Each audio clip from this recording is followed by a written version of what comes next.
Facebook Live.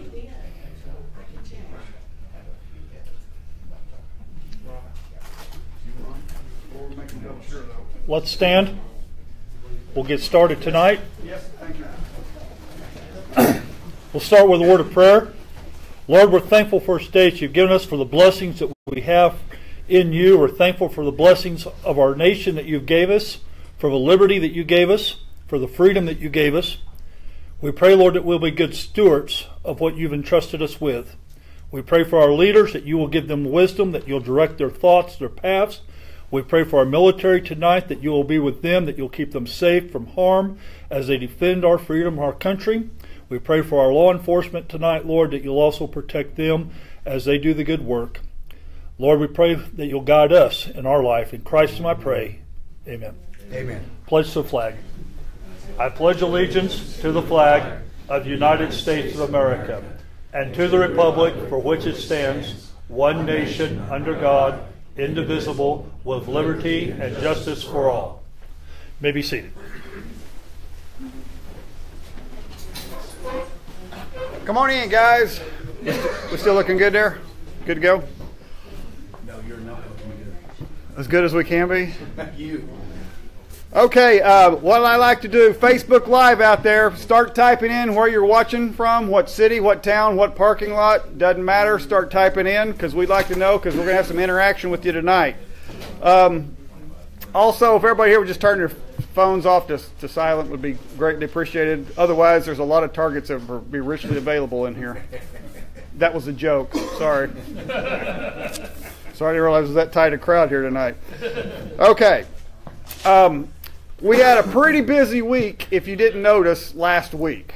And I'm very fortunate here. I'm going to introduce real quick State Representative Kevin West, right here, who got several of those gun bills through last week. And I'm telling you guys, he gets to watch from the middle of the football field the game. He's right there in the center of the floor and sees what's going on and what's not going on. And I have a great appreciation. In fact, I am going to go ahead and rat you out. I'm up in the gallery, and I walk out, and I get this text. It looks kind of frantic. Get back in here. Your bill's up. And I'm like, what? And I walk back in there, and he's just laughing. He's just laughing at me. So anyway, but that's some of the real fun that goes on down there. But I really appreciate Representative West, because he's got two bills through the House for us, and both of them are pretty important, and I'll go over those in just a second. Bills that have gone through. Let me get to what didn't happen. House Bill 2951, which is a constitutional carry bill. Oh, we got a lot of people shaking their heads on it. What's the deal with that? What's the deal with that? Well, folks, don't panic. This show ain't over. Okay, I'm not going to go into a whole lot of details because I don't want to give away strategy on how we try to get some things moving and going here. But there's still, this show's, it's not over with. Although we did find today that Moms Demand Action, the anti-gun group, posted on their page that because they had people up there that whole week and during that day that they managed to get constitutional carry stopped. And that is absolutely physically untrue. I'm very fortunate to have a very close working relationship with the floor leader who says what bills go and when they go. And there were other bills that were very important that we had to get through that Thursday night before the deadline. And the fact is, when it got Thursday night at 10:30, 10:45, I think I only counted 66 members on the floor when there's supposed to be 101. So to put a constitutional carry bill through at that time, it was not strategically the best idea because, you know, when you got some Republicans that might be soft and then you got the Democrats and stuff, it just wasn't the time for it at that time. And so we held it off. But like I say, trust me, you're going to see it be resurrected in some other form in a different bill number, but you're going to see it come back around, all right? That also goes around, too, with the teacher carry bill that we're looking at, too. I hope to see it resurrected somewhere else also. There was reasons that I was asked to hold off on it, and I'm telling you guys, we work close enough with leadership. If they ask for something that's that important, and I understand the optics of what's going on, especially with the teachers that are threatening to go on strike right now, the teacher carry bill is just something that needs to be set off to the side for now, and that's what we've done. Okay, so that's what's going on there. Also, real quick, bills that were passed through last week. House Bill 3353. We actually, I'm telling you, we've got such a good working relationship. Representative Fricks made sure we could make an amendment because there was a techno glitch, human error type of deal. We had the amendments ready for the bill, and we're getting ready to present it, and they weren't there. Whoops, what happened? So I go into a frantic for 2 hours. We had to literally rewrite an amendment to fit exactly what we were doing. Go for an untimely vote, which takes 68 votes. We got the 68 votes. We got the bill fixed, and it's on the way to the Senate, and it's a big deal because it includes clarifying language so you can carry a handgun while you're hunting or fishing or just out scouting looking for a hunting or fishing spot. Which I know that sounds crazy, but you can now. It's just clarifying language where we got one game warden in Tulsa County that thinks that he needs to write you a ticket simply because you've got a handgun on you and you're coming out of the field at night with a flashlight. Sorry, sports fans, that's not how that's supposed to be. Self-defense prevails. It supersedes everything related to hunting or fishing. Self-defense first, and that's our attitude on that. Was there a question on that? I'll take quick questions. Okay, we're all right? Okay. Also, House Bill 3693 by Representative Calvi and Gann. This is to lower the SDA fees down eventually over a 4-year period of time to $25 and repeal the fingerprinting requirement. I have a meeting tomorrow morning with the senator that's carrying the bill on the Senate side, and we're having a meeting with the OSBI.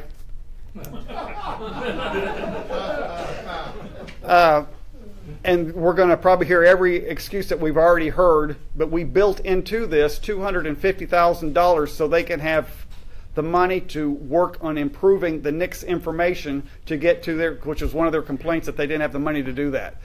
So if that's going to satisfy them, no, they're going to find every reason to make sure work against it. We're dealing with the bureaucracy, folks. But the main thing is we have to keep this program in because there are still going to be states that's going to require reciprocity when you go into it. And if for some reason we do get national reciprocity, $25 to carry your gun in New York City, I'm in. I'm in. I'm never going to be in New York. Yeah. One time. I just want to do it one time. So that's it.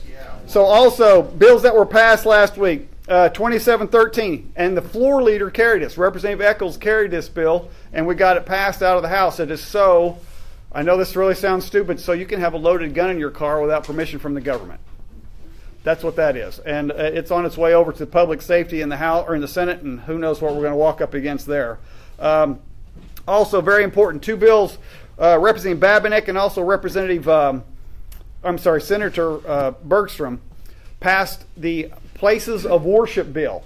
And what this makes sure is you can already carry your gun into a place of worship. It doesn't change that. It doesn't change who can carry or what can carry.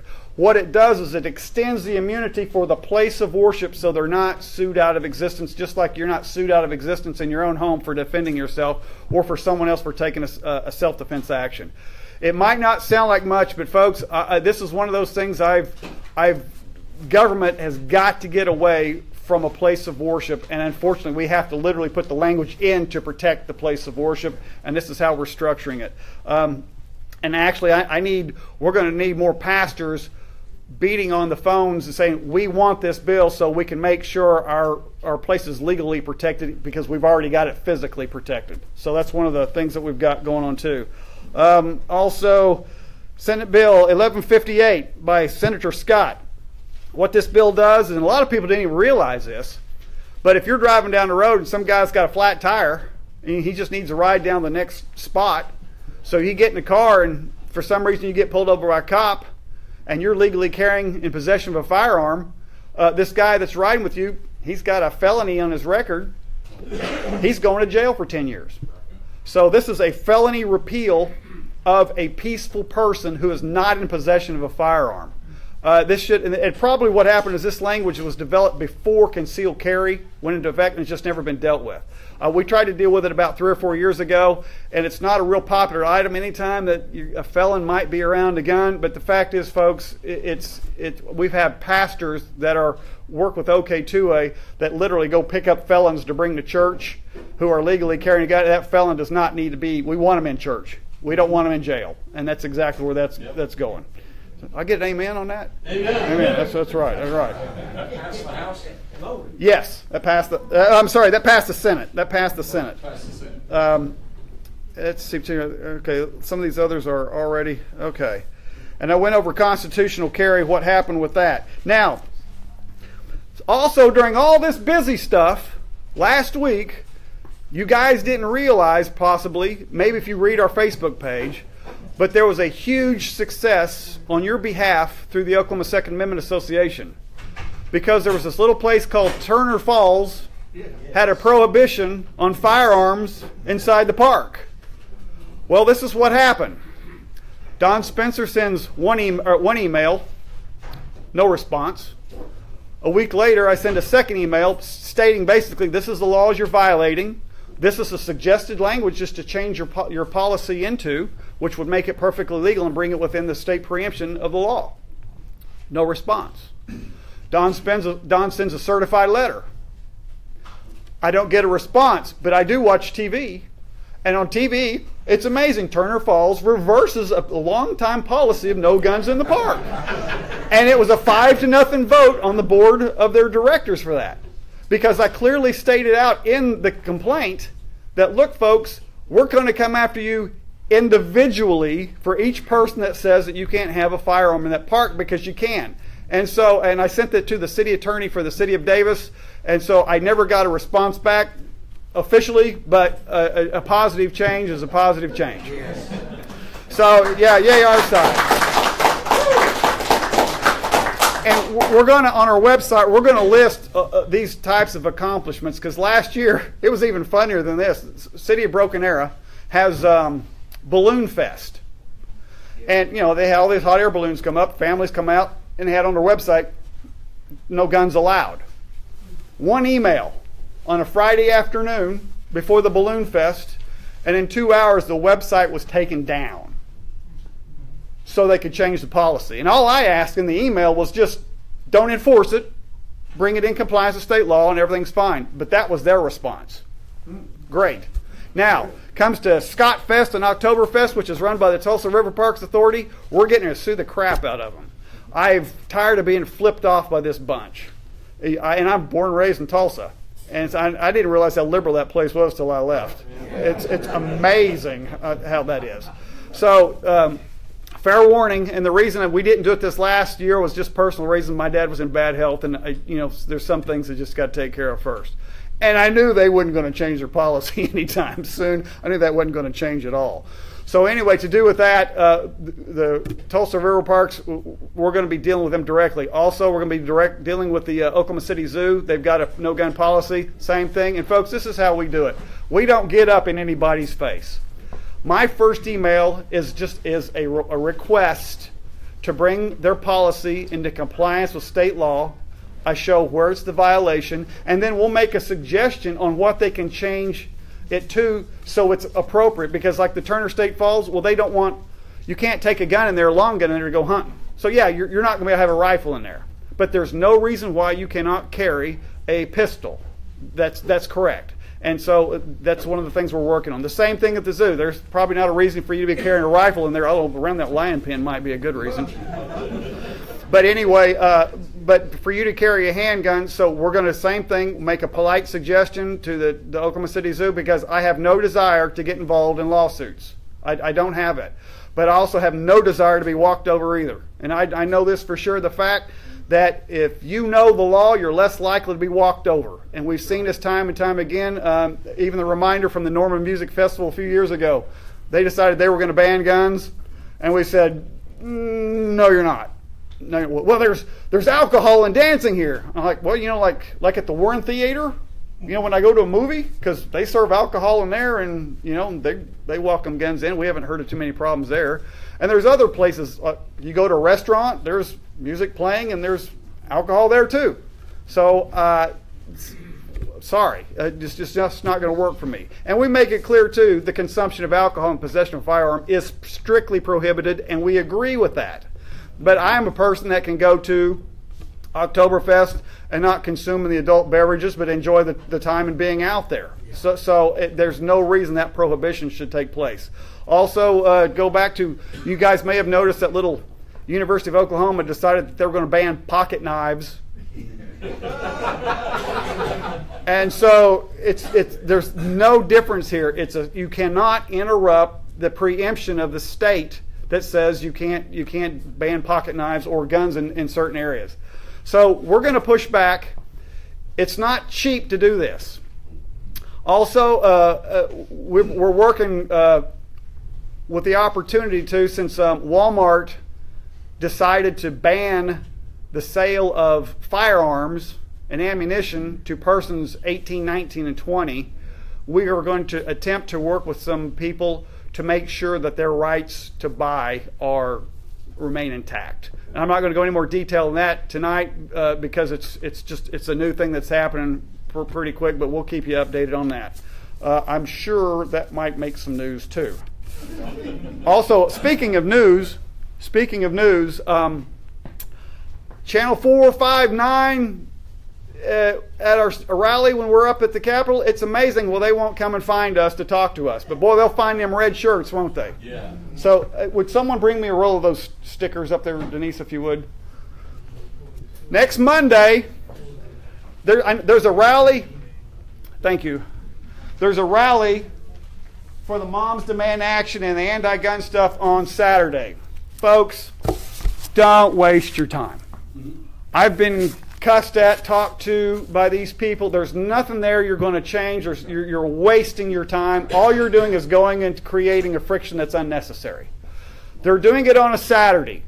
They may have one or two legislators that live right there in the neighborhood show up. We're going to be Monday, 1 o'clock on the 4th floor rotunda for these guys to literally trip on us when they come out of there. If you don't have a T-shirt, I should have a T-shirt. So, can you hand me someone hand me a T-shirt there real quick? Or, yeah, toss me one. Here we go. Thank you, Steve.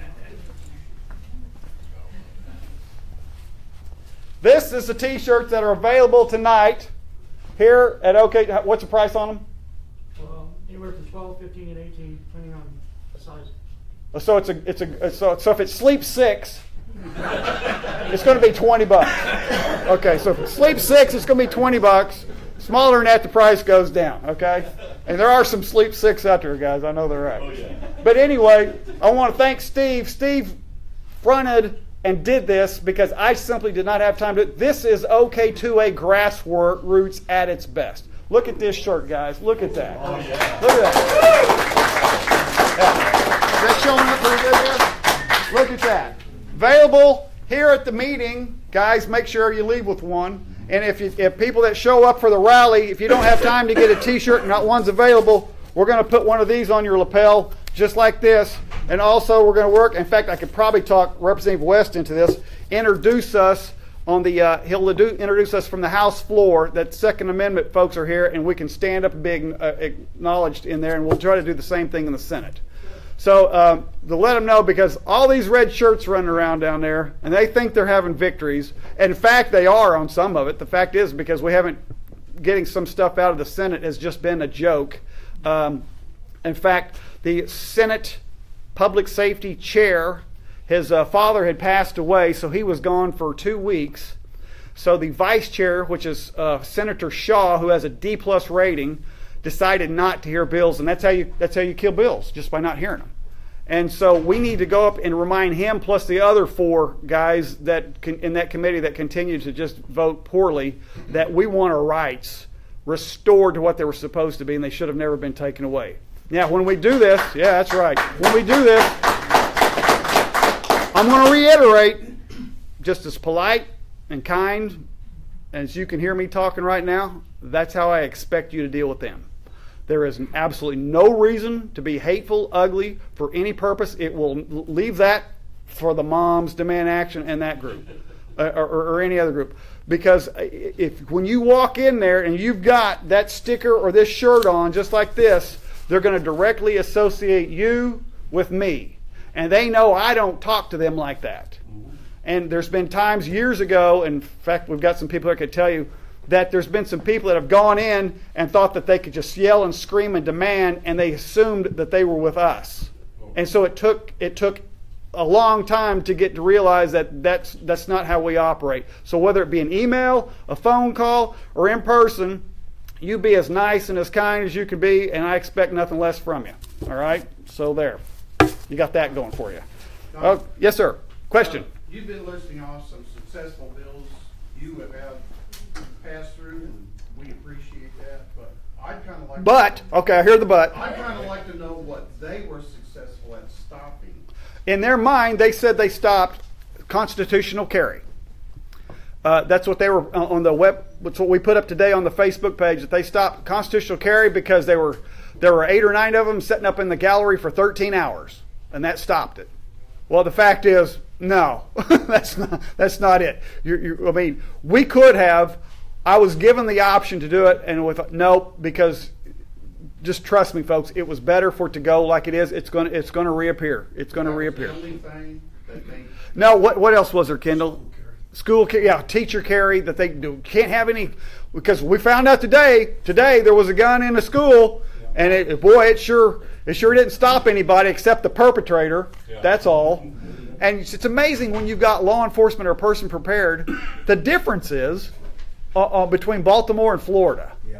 And I don't know how much better example you need. And I'm fully, and the bill we have written for teachers, basically it says the minimum requirement is you have an SDA license.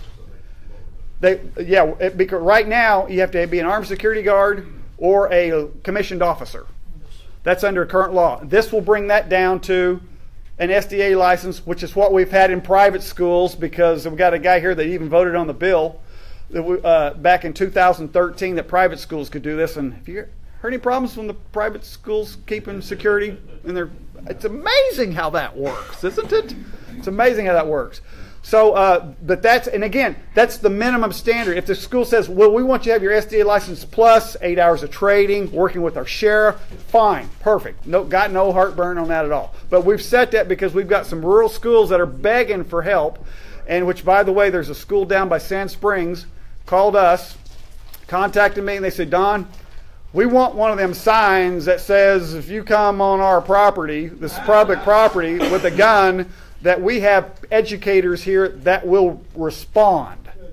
So OK2A is going to pay for those signs. So you wonder what your dues, what your raffles go for, and if anybody wants to just chip in straight for a sign, we'll take it, and I'll let you know, because I don't want to reveal the school just yet, because we want to do it at the right time. But and hopefully this will happen before the school year's over. So that's what we're working on with that also. But like I say, man, you want to sign up? Says that? I think we can come up with that. And the only request I had was we just want to make sure OK2A logo is in the sign somewhere. They said, oh, that's fine with us. Yeah, that's fine with us. Good deal. So anyway, be that as it may, tonight we got a special guest speaker. And I told him he had to conduct tonight's meeting in English, so we could keep up with it. He said he could comply with that. So anyway, but I've had people ask me, and it's amazing the amount of private messages, emails, and stuff. People say, "Well, Don, what? You know anything about Dan Fisher?" I said, "Yeah, I know about Dan Fisher." And in fact, even at the last meeting, or in a meeting in Tulsa, someone asked me about him. Well, what do you think about Dan Fisher? I said, well, what I know is in 2014 he introduced the most important gun bill this state has ever seen. It was on the right to keep and bear arms, and your right shall not be infringed, and that infringement would be subject to a strict scrutiny. Because our gun bills, as we learned, the amazing with Professor O'Shea educated us on just how pathetic our gun laws are and how they came about. It's just, you think you have a Second Amendment right in Oklahoma, you don't, folks. You don't. The government has the control over you on it. So it was, we got the bill through, and Republicans managed to kill it in 2016. During that same time, he also introduced a bill just like tonight, to repeal the misdemeanor crime if you're in a meeting and an elected official's there. Because tonight, you'd be a misdemeanor, because we have an elected official here. He got that repealed. and we made sure we amended it to a bill to make sure that was repealed. That's what happened in 2014 or 15. 2016, introduced a bill, HJR 1009. It's the second time the state had seen the most important gun bill it had ever seen, on the right to keep and bear arms, the same language. We got it through the House and the Senate, and it had to go into a conference committee where, who? Republicans killed it, would not sign it out. Would not sign it out. Playing the games, oh, well, you know, I would have voted on it, but it wasn't here. So when it comes to, and also during the same time, the working relationship with a genuine, refreshing, someone goes to that state house and you don't have to educate them on what your rights are. They're actually educating you on what your rights are. So when it comes down to what I think of Dan Fisher, I haven't made my mind up yet.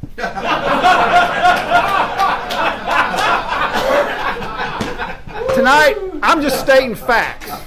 I am stating facts. What do you want I'm holding out.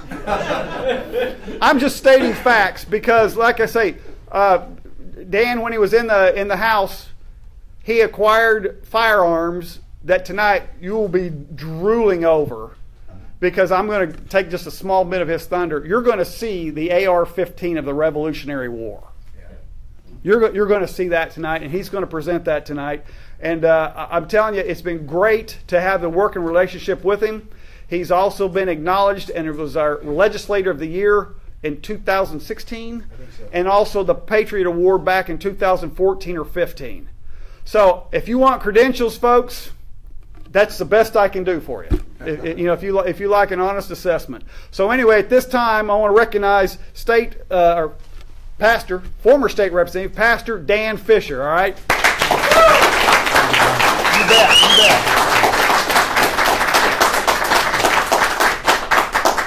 Representative West, it's good to see you again. Good to be with you. I don't get to see you much anymore. Yeah, you're pretty busy, aren't you? Just a little. Yeah. Well, guys, it is an honor to be with you here tonight. And I believe some things very, very strongly. It's one of the reasons why I so respect what you do, and I so respect Don Spencer. He is a good friend, first of all. And secondly, he is a great patriot, and he is an asset to this state. Wouldn't you agree? Amen. And I am just so proud to call you my friend. Now, I'd like to share just a moment with you of why I believe these firearms are so important, other than just the obvious that you and I would believe in our God-given right to keep and bear arms for self-defense. Amen. You know, there is a place eventually where all of us will be at some issue in life where we just can't budge anymore. You know, there's just some spot in life on a lot of subjects where we're pushed and pushed and pushed and pushed, and finally there's just a line in the dirt. Most of you know I'm running for governor. I'm not here necessarily to campaign for governor, except to tell you that I believe that there are some things that are so sacrosanct that you just cannot budge on those. And every now and then we're pushed to the spot where we have to decide, well, what is it that we really believe? I mean, what is that? I have some of my competitors who are saying, well, you know, Fisher is just an anarchist, he's a revolutionary, he's an insurrectionist, because I've had the audacity to talk about the fact that our founders never intended to surrender their sovereignty when they came together as a union and then eventually created what they called the central or general government, we call the federal government. When you read what the founders wrote, some fairly important founders, like the chief author of the U.S. Constitution, in Federalist 45, where he said, now understand that the powers we're delegating, which means kind of loaning, they're still inherent with the people. The powers that we're delegating to this new, we'll call it federal government, are few and defined. The powers that are going to be reserved to the states are numerous and indefinite. And then he goes on to specify that these delegated powers to the federal government are going to basically be foreign issues, dealing with foreign governments and treaties and those kinds of things. The powers that would be inherent with the states those numerous and indefinite powers, would be those that deal with what we would call the domestic issues of life, those things that touch the individual citizens on an everyday basis. Now, I don't know how you could make that any clearer. Then, because the Constitution was not having a good run at ratification, he was forced to go back and write some amendments because they said, well, all you've given us is the positive powers of this new government. You haven't listed the negative powers, what they can't do. Well, you know that he originally wrote 12 amendments, 10 were adopted. We call those the Bill of Rights.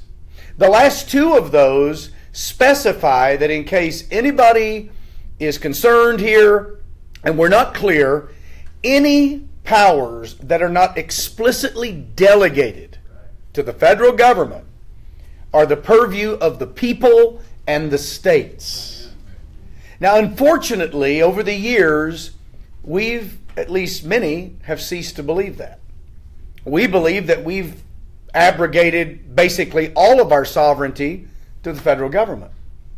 So when some would say that I'm an insurrectionist and I want to start a revolution, or I'm an anarchist and I don't believe in the rule of law, I'm actually trying to get us back to the rule of law. Amen. Because there's a fundamental question that we're going to all have to answer eventually. And that is, do the states matter or do they not? Now, if they don't, I'm going to disagree with that, and it's going to be a sad day. But if that's where we are, then let's just be man enough to admit it, and then we'll have to order our lives accordingly. But if the states matter, then let's do what states are supposed to do. And that is to protect and to defend the individual God-given rights of our citizens. Right. So when I talk about state sovereignty, that's what I'm talking about here. I'm not talking about flaunting our own authority because we can. I've basically boiled it down to this simple kind of little phrase. If you go to our birth certificate, which is the Declaration of Independence, Jefferson, the primary author, says, look, man receives his rights from God. Then man creates government and delegates certain of those authorities to the government. But that government derives its power from the people and is answerable to the people in what he called the consent of the governed. Then he goes on to say that when government does not respond to that consent and begins to operate in areas that it's not delegated to operate in, the people not only have the right, they have the responsibility to alter that government. That means to go back and make the corrections necessary. To abolish that government, that means to start with a clean slate, start over using the fundamental principles that are laid down in the document called the Declaration. Or if they've waited too long and it's become a tyranny, to throw it off. Now, those are not my words. Those are the words of Thomas Jefferson and the other members of his Committee of Five who penned the Declaration of Independence, our birth certificate. Now, when did we decide those principles are no longer true? So I'm saying that it's either the consent of the governed or it's the consent of the courts. But it can't be both. Unless the courts respond accordingly to the consent of the governed. So what has happened in my lifetime, and actually it started a little bit before that, but what has happened in my lifetime is that the courts have pulled off a power grab where, because of something called judicial review, they've taken upon themselves to define what the Constitution means. And it doesn't mean what you think it means, and it doesn't mean what it says. We have the authority to tell you what that means. And in doing so, they've basically rewritten the thing, and we are asked then to submit. I even have one of my competitors who has said, well, even the book of Romans in the Bible, chapter 13 says we're supposed to submit to government. And therefore, we just have to submit. Well, what would he say about the Hebrew midwives that disobeyed Pharaoh and didn't drown the little Hebrew boys? Or what about Queen Esther when she went into the king's presence under the penalty of death uninvited? What about Daniel when he knew it was against the law to pray and he prayed anyway? What about his three buddies that I call the three asbestos boys who wouldn't bend, bow, and burn? They refused to bow. What about them? What about the apostles when they said, we're not going to quit preaching the gospel, it just doesn't matter? What even about Jesus, who refused to submit to the sabbatical laws that were just as binding as the Roman laws because they broke a higher law? What about all of those? Are they in sin? Even the Savior is in sin. He's misunderstanding Romans 13. And then how do you apply Romans 13 if you live in a representative republic where the authorities are not those down at 23rd and Lincoln or over there in Washington, D.C.? The authority are the people. Right. So we've just completely misunderstood this. So pastors have put their people into slavery, thinking they just have to submit to everything the government says. Paul also says that wives are supposed to submit to their husbands, children are supposed to submit to their parents. So you mean when the husband comes home, he can hand a 45 to his wife and say, look, I'm thirsty. Go down to the local convenience store and rob a 12-pack. And she has to submit? Or the parents put the kids out on the street selling drugs to make extra money because they have to submit to the authority of their parents? No one would read those passages of Scripture like that. So then, when a court, when a government makes a law that brings us into conflict with a higher law, which is God's law, who do we submit to? What about the abolitionists of the 1850s who were helping slaves to escape to freedom using the Underground Railroad? What about Oscar Schindler, if you've seen Schindler's List, helping Jews to escape, breaking the authorities in his country? What about Corrie ten Boom and her family who were doing the same thing? We're ready to condemn them? Of course not. So government is supposed to reward the doers of good, punish the doers of evil. Yes. So then, if the courts are the final authority, then what do we have? Well, it isn't a republic. It's certainly in a representative republic. It's an oligarchy of courts and judges, which, by the way, is something that Thomas Jefferson warned against. So one of the things that I think is critical for us here in Oklahoma is to understand what powers were delegated to the federal government in the beginning and what powers are inherent with the state.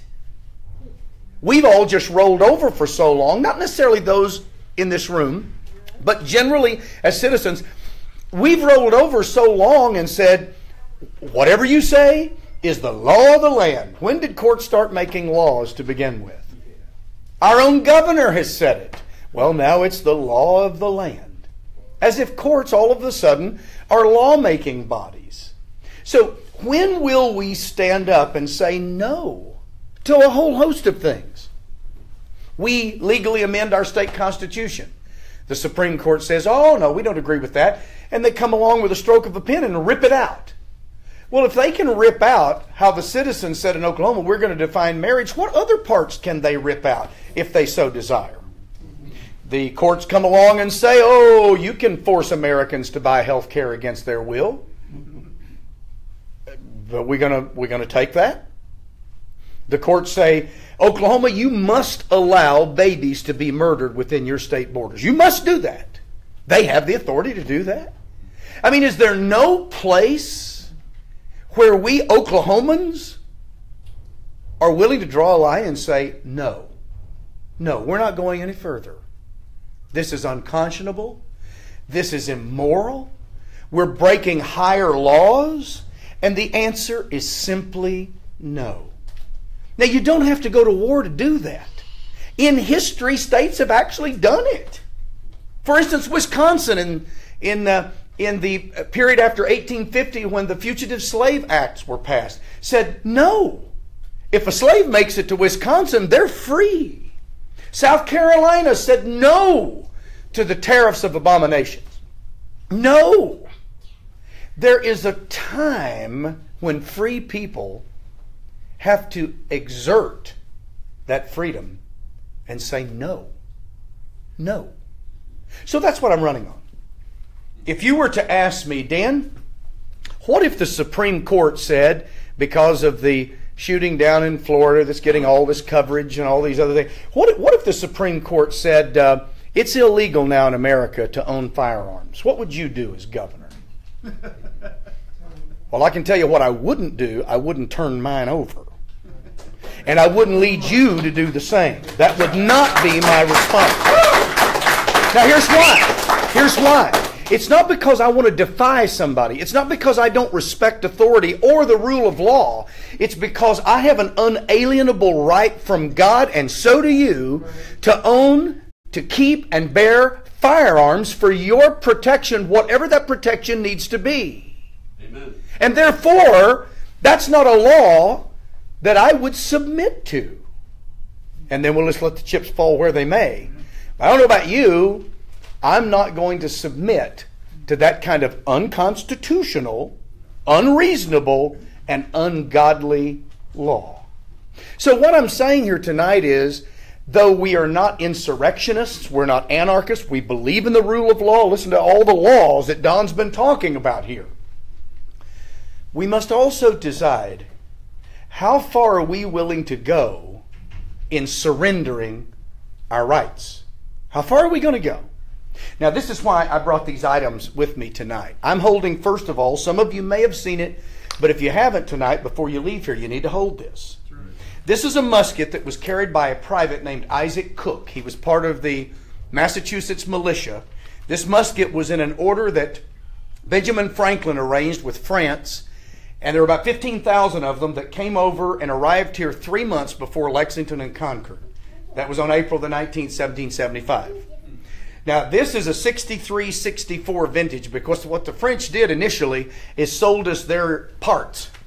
And they put together guns that were somewhat obsolete. So this gun would have been over 10 years old when it came to the colonies to be used. Passed out 3 months before Lexington and Concord. Isaac Cook fought at Concord, so we could assume, can't prove, that he actually used this the first day of our War of Independence. But I do know that he used it at the Battle of Trenton, New Jersey. On December the 25th, 1776, Isaac Cook crossed the Delaware River along with General George Washington and used that musket at the Battle of Trenton, New Jersey. When you look at it here tonight, if you'll turn it like this, you can see his name, I. Cook, stamped into the wood. And if you flip it this way, you can see his initials, I.C. I even have a copy of the letter that was dictated by his employer years later, where he was recounting how the snow turned to sleet that night, how they were on one side of the river getting ready to cross, and General Washington rode up and told them to build small fires to dry their guns and warm their hands. Stuck out in his mind all those years later. I guess Isaac Cook found a spot in his life where he could not budge another inch, right? He found a line in the dirt. Okay, that's not the only one I brought. Oh, I'll hold that for you. Oh, okay. All right. Fits your hands quite nicely. It does. Don't want to lay that down too quick. Now, over here, and I'm going to have to step away from the... Well, I don't know. I can point. Over here, he can follow you. there is a collection. Yeah, but will the mic pick me up? Yeah. Go if you want to go ahead and bring it here. Oh, no. Because it's a foldable desk. Okay. Over here, and I want you to see this too before you leave. That is a portable desk. It folds open. There's the portrait of the gentleman who owned it. Those are his personal effects, including his own flintlock pistol, his shoe buckles, all kinds of things. This is Samuel Gore. Now, you may not know who Samuel Gore is. Please don't ask if he was the great-great-grandfather of Al Gore, because I'm praying not. Samuel Gore was one of the original Sons of Liberty. He was friends with Samuel Adams and John Hancock. He was actually on the ships throwing the tea overboard in the Boston Tea Party. Wow. Okay? Now, he was a rabble-rouser, but he was not an anarchist. He was not an insurrectionist. He was one of those ones who believed that the British had pushed them too far. In fact, in 1770, when he was 19, he was protesting outside the house of a Tory. You remember the Tories were the Americans that sympathized and sided with the British. Well, the Tory comes out and tries to run the boys off, and the group keeps growing, kind of like what happens at the Boston Massacre. They're throwing snowballs at his house, and finally, he fires a flintlock musket into the crowd, loaded with buck and ball. Now, buck and ball was the big musket ball in the back, and 3 buckshot in front of it. Fires into the crowd, he hits an 11-year-old boy and kills him on the spot.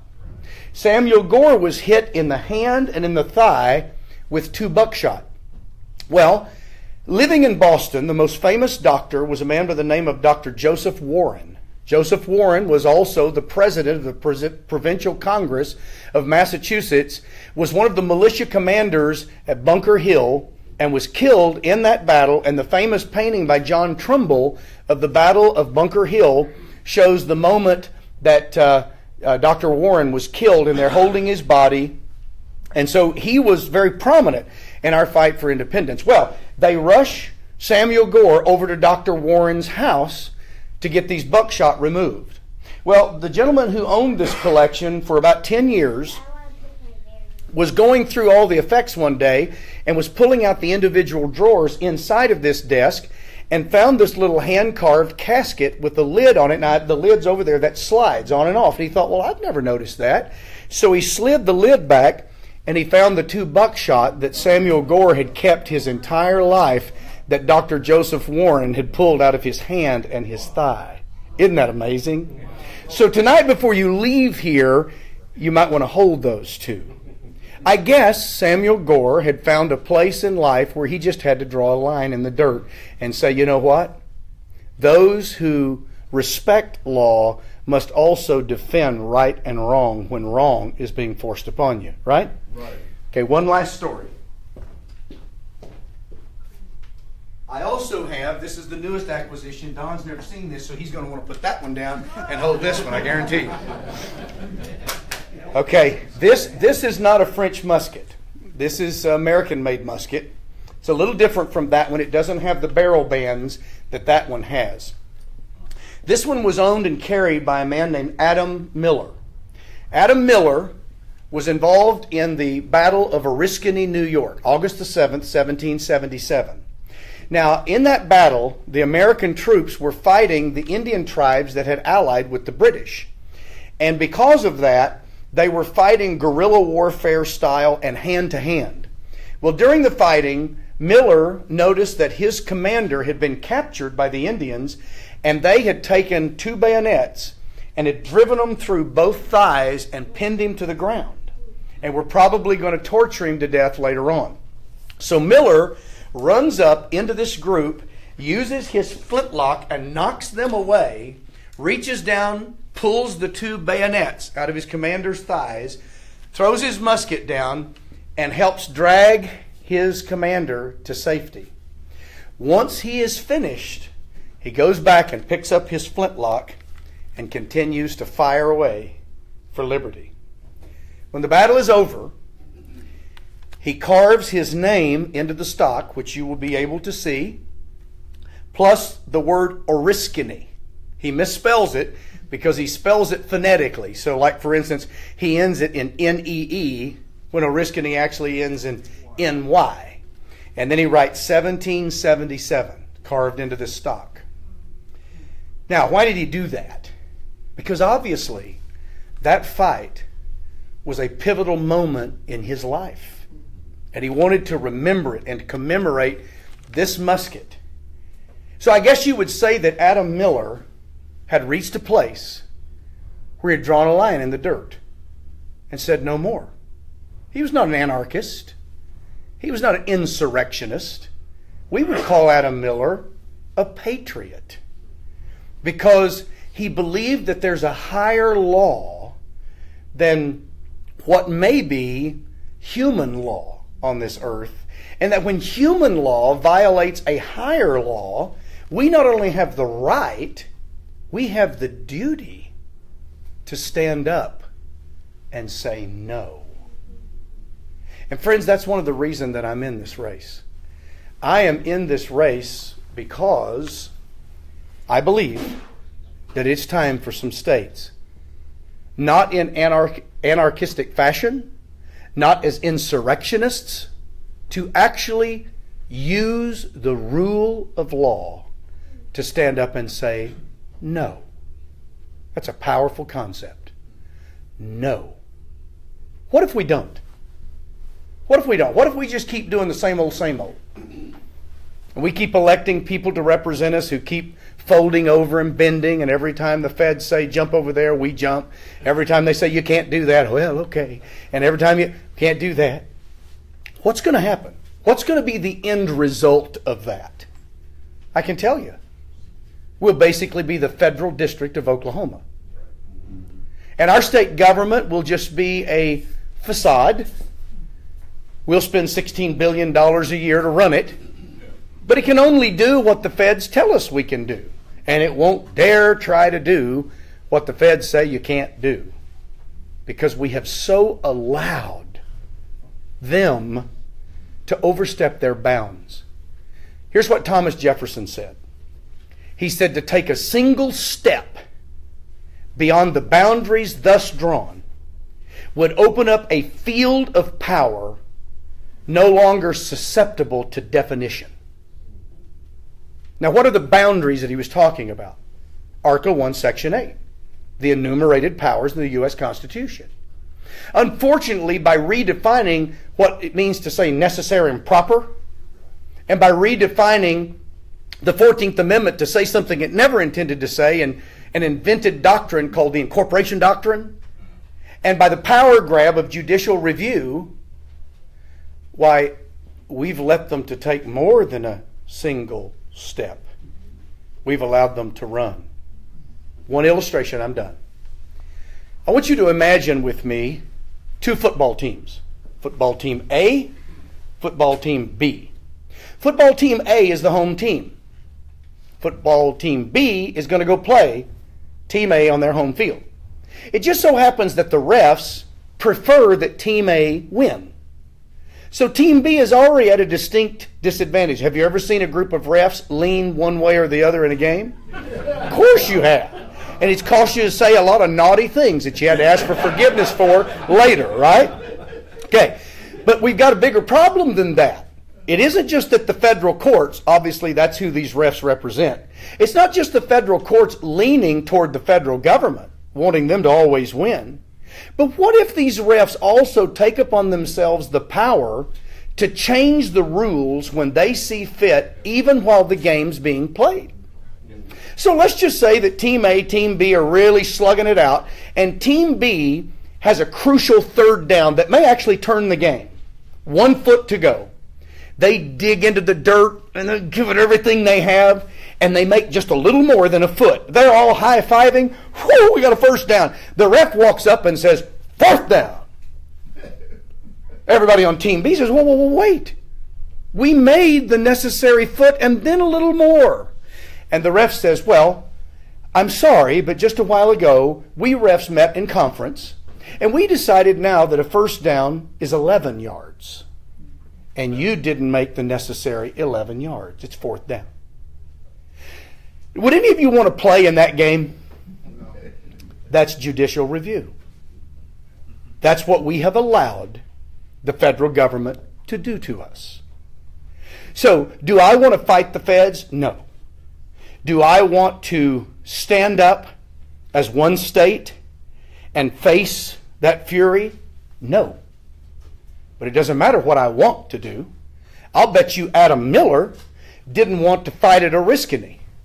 I'll bet you Isaac Cook didn't want to cross the icy Delaware and face those Hessians, about 900 of them, across the river. I'll bet you Sam Gore didn't want to be hit with a couple of buckshot from a Tory.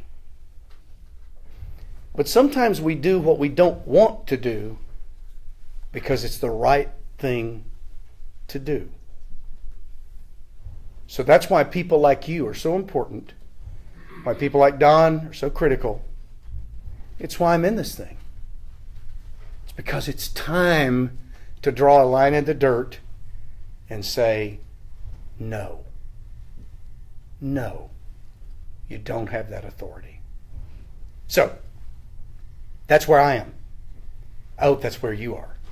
I hope that helps you to understand more of who I am and why I'm running. And before you leave here tonight, you need to see all this stuff.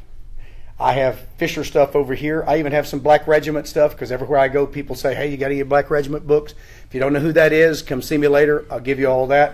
But I've used up my allotted time. Don, thank you for letting me come and share these wonderful words.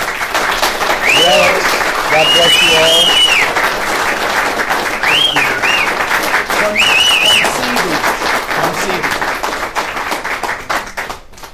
Yeah, I still haven't made my mind up.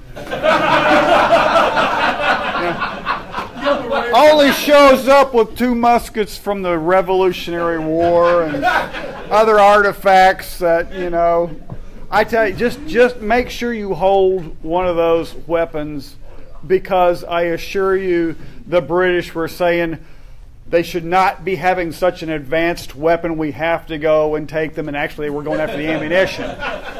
So anyway, but yeah, Dan, thanks a bunch. That's all right for sure. Now, Just wish you told us how you felt about gun rights.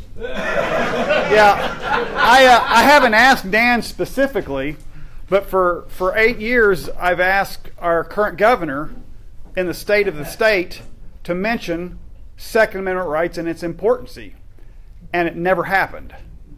I would like to think that would probably slightly change. Constitutional carry, you'd have someone get it on my desk. Yes. And we've never seen that or heard that. So, if you're into liberty, yeah, he's okay. Yeah, he's okay. All right. Did you need to speak? Okay, good. All right, so what we've got going now, you had a question? When you're done, I'd like to make a statement. Sure. Okay. Hey, by the way, I didn't say one thing. If you're interested, I have all kinds of things on fisherforgovernor.com, including a brand new 17-page exegesis of Romans 13, verses 1 through 5, and comparing that to how people living in a representative republic should understand it. So go to my website, you can see all that stuff. Just drop it in there. It'll tell you everything about it. And all that stuff's over here. Okay. Tonight's tickets, right there. That's what we got tonight, because we're going to give away a shotgun and some other stuff. This is the tickets from just the last, how long? Since we started collecting, the last month and a half or so.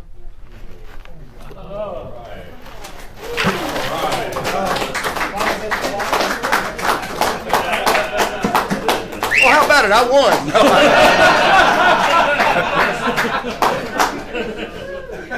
Well, they would be hunting you pretty bad, too. So I'm going to do some stirring here. We're going to start with real quick.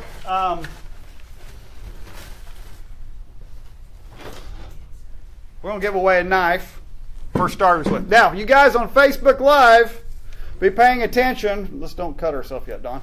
We're going to give away a knife, all right? This will be the first one. Can he help me here? I need somebody that knows how to pick a good ticket here. All right? Now, you're going to pick the ticket, and there's somebody that's going to like you a whole lot, and then everybody's going to be mad at me. No, I'm just kidding. Everybody's going to like you. What was your name again? What is it? Calvin. Calvin. All right, Calvin's going to be our helper here tonight, all right? Now, Calvin, I want you to reach down in that bucket. No, you got to look the other way. You can't look at you. There you go. See, pull one out. Pull one out. Let's see here. Let me see what we got here. Oh, wow. This is going to be for the knife. It's going to be Stephen Gunn, he's out of Tulsa. I don't think he's here tonight. Stephen Gunn. So we're going to do that, all right? Everyone else is like, okay. All right.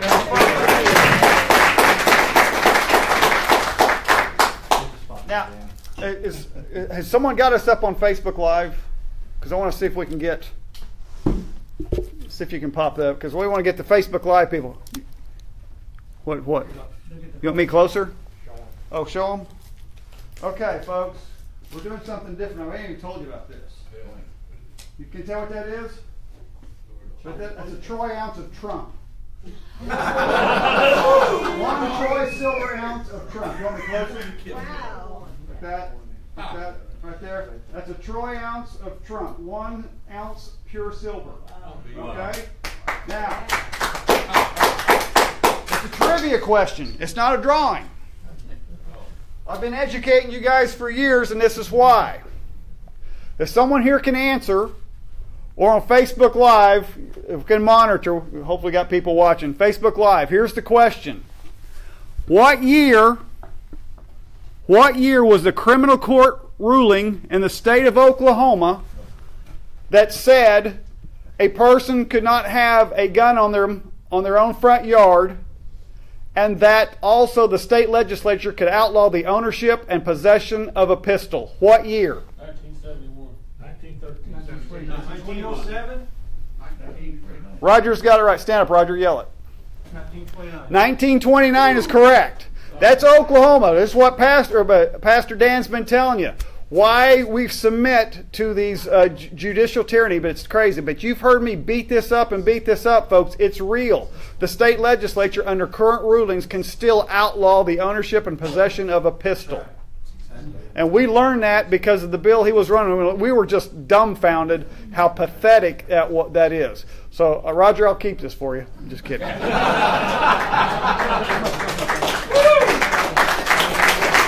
go. One drawing out. Nice. Thank you. You bet. Thank you. All right. You ready to do some more drawing? Let's see what. Okay, we're gonna do this here. Hang on. I did a big one. We're gonna do a smaller knife again. Okay, folks. Like that, like so. What'd I do? Bucket on this side. Bucket on this side. All right. Come over here, little guy. Come here, Calvin. Pick one up. Pick it. Don't look. Gotcha. You can't look. You can't look. Oh, he's going deep. He's going deep. Oh, you can tell. You can tell a receiver someday, right? Oh, she's not here tonight. DL Florin. All right, that's her. Oh, you are here. Look at that. Come on up here, dude. I'm representing. All right. It's like the shopping. It's like the shopping network. There, I was showing his knife there. There you go. Thank you. You bet. You bet. All right, we're gonna do one more here. Yeah. No, it's got my name on it. Oh. It does have your name on it. Yeah, it's got my name. Make sure Mom, she hears. She knows about it. Okay. Is she watching? Okay. Oh, I'm supposed to do that. You're supposed to do that. All right, we got a pistol cleaning kit we're going to do here, and then we're going to go for the shotgun. All right, right there. That's it. Oh, you're getting this down pat. All right. Always digging deep, digging deep. I'm trying. That's right. You're trying to? Make sure it has your daddy's name on it. All right, pull it out of there. You got it at the bottom. Yes, you did. Rodney Lawmaster. See here? Rodney Lawmaster. All right, well, if maybe he's on Facebook Live, we'll keep that right there. All right, now, here's the big one. Yes, sir. My dad gave that to me. Okay. Just going to show this off real quick. This was donated by an OK2A member for tonight. So,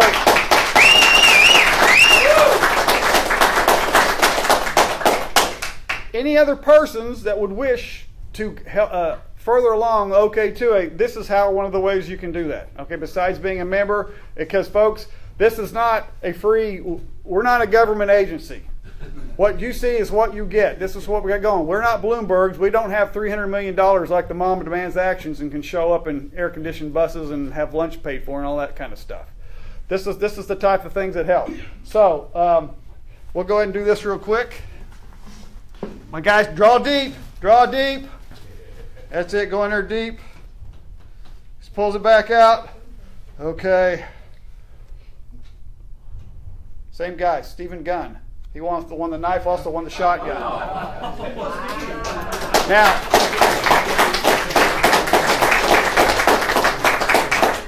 call him real quick and see if he wants to keep it. I have a feeling he'll want to donate it back out. Yeah. Because that's the kind of guy he is. So anyway, while he's doing that, who drove? We're going to do who drove the longest distance. Who came in here? The shortest distance. Because you'll say you live in the parking lot.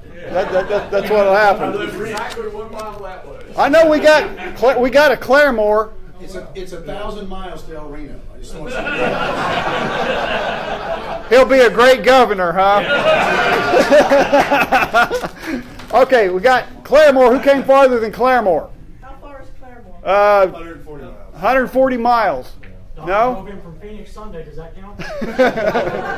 Pretty close. In fact, there's a great story there. That's at Claremore? Is it? Go second. Second. All right. Who came second farthest? Let's go. Who's got 60 miles? Probably me, so keep going. Boy, it's pretty bad. Don can't give away a gun. All right. Who else? 40 miles. Who's local here? 45. Come on up here. But he didn't want it? The Claremore person? No. No, He redonated. He re-gifted for us. Appreciate you making up. Where'd you come in from? Shawnee? Okay. He's got to leave early because he's got to get his flight back to Shawnee. Okay, great. Excellent. What's his name? You're done. What was your name, sir? Aaron. Aaron. Way to go. Aaron. Okay, we're going to see this knife right here. This is going to be a first timer. Who's your first time at OK2A meeting? Ooh. Okay. Okay, yeah. Young lady, come up here for me. This your first meeting? Yeah. Come on up here. Looks like you've already used it on your pants a little bit. What's your name? Paige. And where'd you come in from, Paige? Bethany. Bethany. See, that's farther than you did. Everybody's All right. further than me. Now, this is going to be fun because, how old are you, Bethany? I am 13. 13. I want to make everybody well known. I'm giving a 13-year-old a knife, and I bet you she holds it responsibly. Should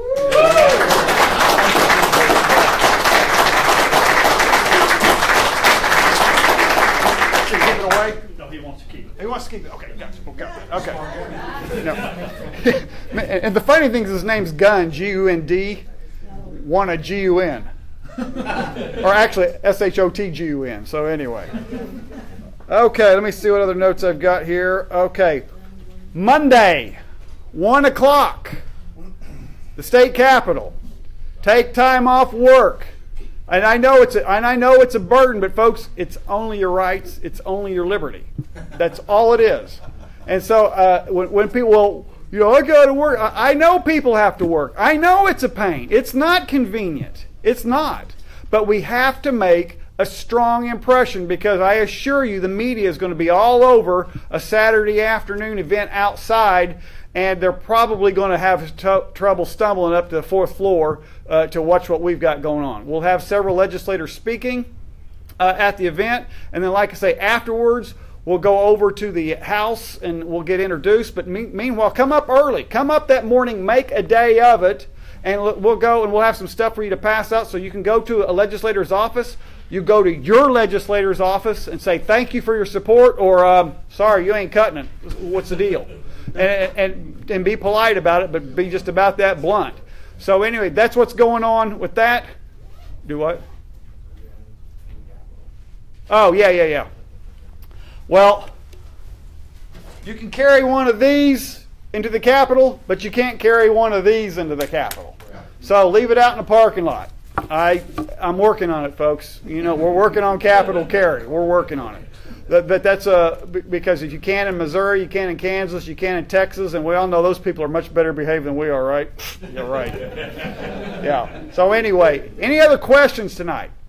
Anybody got any questions? Yeah, if we come early, where are you going to be? Or can you give us a fourth floor rotunda? What's going to happen is, and I'm going to go ahead and put Kendall on the spot. Kendall's going to be on the fourth floor rotunda. I may be at a meeting. I may have to be taking care of stuff, but Kendall's the guy you're going to be looking for. He's going to have an OK2A shirt on and come up, and we'll start gathering there, and he'll have basic instructions on what's going on. So I don't want you to think I won't be able to come up and talk to you. Just stuff is happening all the time, and just like last Thursday morning, I thought I'd just go up and sit up in the balcony and watch a gun bill, and it turned out I'm working my rear off to get an amendment fixed so we could get it on the floor that night. So that's just stuff that happens, and like I said, I refuse to allow stuff to get crammed in between the cracks. We're going to revive it. We may have to clean out the cracks on some of this stuff and keep it moving. But folks, we've got 14 active gun bills, and I've got 2 other bills that I'm not going to tell you about right now that are going to get resurrected from last session because it gets carried over. And the convenient part is when things get carried over, they kind of forget what happened last year, so you can kind of sneak it in a little bit farther and get it going. Yes, ma'am. On a carryover, does it have to go through just went to the safety meeting? Does it start from the beginning? No, it's basically halftime. It has to go through the second half of the procedure. So whichever house it originated from, yes, ma'am. If it originated, and the one bills I'm talking about originated in the Senate, it already came out of the Senate committee and passed on the Senate floor, and it's in a House committee. So we're going to get up and get it moving. I don't want to go the details on it, but we'll keep you once it's moving and I've got it moving. We'll keep you up on that. Any other questions? Because we didn't really take too many questions because some guy was here with guns showing off. None? You got one more, Kendall? What? Question on here. Derek asked, what is the next step in fighting for permitless carry? The next step in permitless carry is going to be, as much as I hate to tell you, stay tuned. The fight's not over. We actually have one of the bills. Let me mention the number here. House Bill 2918 is a step in the right direction of permitless carry. Doesn't sound like much, but this is what it does. The bill on your own private property, because OK2A got it passed a number of years ago, that you can open carry on your own private property, but this says you will be able to conceal carry also on your own private property and your neighbor's property. Right now, it's still a crime for you to carry on your neighbor's property. Yeah, it's a joke. So anyway, this is, and again, is it constitutional carry? No, but it's a step in that right direction to keep moving towards that direction. So if we don't get constitutional carry, at least we're moving forward in the right direction. And we're trying to keep that momentum going with it like that. Let's see, what else was there? Yes, sir. Tulsa meeting? Oh, Thursday night, Tulsa. Watch on Facebook, also the emails. Tulsa meeting, it will be there. I am not sure if we'll be Facebook Live. We still got to get that over with. So you better show up in Tulsa if you want to see what's going on. And that's a good place for stuff that's going on, too. That thing is already growing pretty good. What else? I just wanted to know if there were going to be shirts available at the Capitol. Are we going to have shirts available at the Capitol? I won't be here. If we have someone man them for you, will that work? Okay, yes, we're going to have shirts at the Capitol. And by the way, folks, I need a volunteer to help with that before we leave out of here. So that's one of those things going on. Also, yes, Steve? I'll volunteer. Oh, there you go. Representing question, I don't think you can sell them at the Capitol. I could be wrong. Probably not inside. I believe that is correct, Charlie. Have a vendor's permit. That's probably correct. We'll have to, we may have to do the IOU thing, or we'll figure it out. We'll figure it out. I'm glad you appreciate that, Charlie, because I get enough trouble by myself. Not even trying. Yeah, without even trying. Yeah, show up what? Show up to a meeting. Yeah, come in the meeting. We got the room packed. We can make this room grow. Facebook Live, I appreciate it. Also, you always point to that, but I never what it is. Oh, yeah. Talk about growth, folks. We're going to do some bragging real quick. A year ago, on our electronic, the Facebook page was just over 2,000 members. It's over 10,000 members now, and it's grown, 4,000 last month?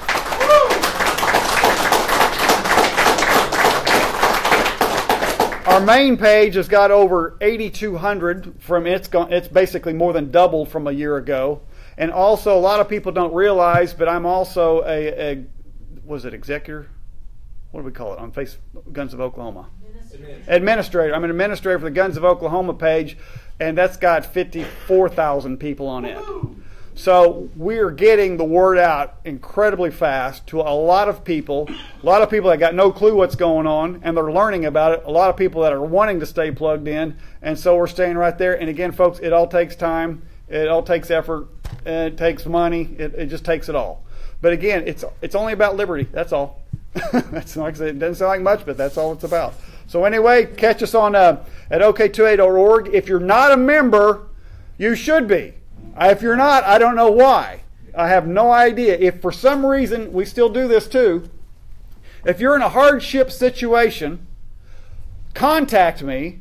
We will give you a hardship membership. I do not want you to be unplugged out of this for any reason at all. We're going to make you a member. So it'll happen. But obviously, if you can contribute $25, some people can contribute $250 as easy as they can. $25, do the $250 because, like I say, we're making this thing grow, and you're seeing what's happening with it. So, any other questions before we get out of here? Yes, sir. How can you invite your Facebook friends to this organization? Yeah. It's actually when you go to this page, when you go to our page, if you go to the right, it says invite your friends, and you just piddle around with it. Also, you'll notice there's some people. One guy got over 800 members, I think, or 700 members on one group of people. And he said, "Yeah, I'm getting my friends involved in this." There's one way you can just type the names in. Yeah. And there's another one. I discovered it the other day. You just get a drop down menu that's got all your friends. You can just go right down through there and click them. Yeah, just and click the ones you know that's not going to be a problem. We've had a few of the trolls show up, which we knew was going to happen. That's fine, and we just kind of brush them off and keep going. But I think it actually says add friends, and that's where you get into the invite. Okay. If you click on the add friends, it'll take you to your friends. Right. You're not adding them to the group page, but it takes you to your friends, and then you can pick out the ones that you want to add. Right. Or select all. Well, I don't like the select all because people got friends out there that aren't with us. They just happen to have friends. I mean, I've got friends that are legislators that would not agree with, but they want to keep an eye on what we're doing. We keep an eye on what they're doing. So, I don't want to drag in those. And the ones that are just haters, they just will show up. But we'll deal with that. We've gotten where we deal with that pretty fast. So, yeah, yes, sir. Are you going to try to get on somebody's show in the morning, like Tucker's or somebody? I think Tucker is going to be Friday. Okay. And then I was on. Oh, he's supposed to be here tonight. Will Dance. Yeah, 1640. Man, that guy, he's on fire for us, folks. I'm telling you, I'm going to get out his way. The only problem is his station is real hard to pick up. Yeah, but them folks in Enid love him. Yeah. Man, it's just blast out of Enid. And we're strong in Enid, and this keeps them reminded. And I've already been informed by folks in Enid that they're packing their stuff up and heading this way for Monday. So, and this is the kind of stuff we got to have, folks. So, but yeah, also we're looking to do some ad buys in Grove, Oklahoma, and Okemah, because we've got state senators there that forget about your gun rights. They run the ad. We want to hand them out? Yeah. Come, you guys come by here, grab one of these. You can hand them to a friend. This gets them to, and it gives them a quick identification on where to go to on our Facebook page and how to find us quicker. All right, just take that with you like a business card. Take all you're willing to hand out. Take all you're willing to hand out. Come over and get you a shirt tonight. Get you a couple of them. Come over and talk with Mr. Fisher tonight here too. Anything we can do there with him to help support him on this stuff, and like I said, keep the word out. I'm just trying to think if there's anything else we've got going. I think I got my checklist here. Let's see. Oh yeah, I forgot to do this right at the very beginning. Folks, we're not a gun organization. We are not.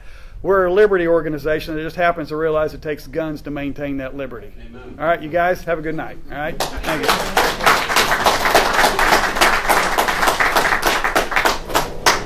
Did you ever talk, or did Mike Osborne ever talk to you? No. Okay, I'll be. Because he's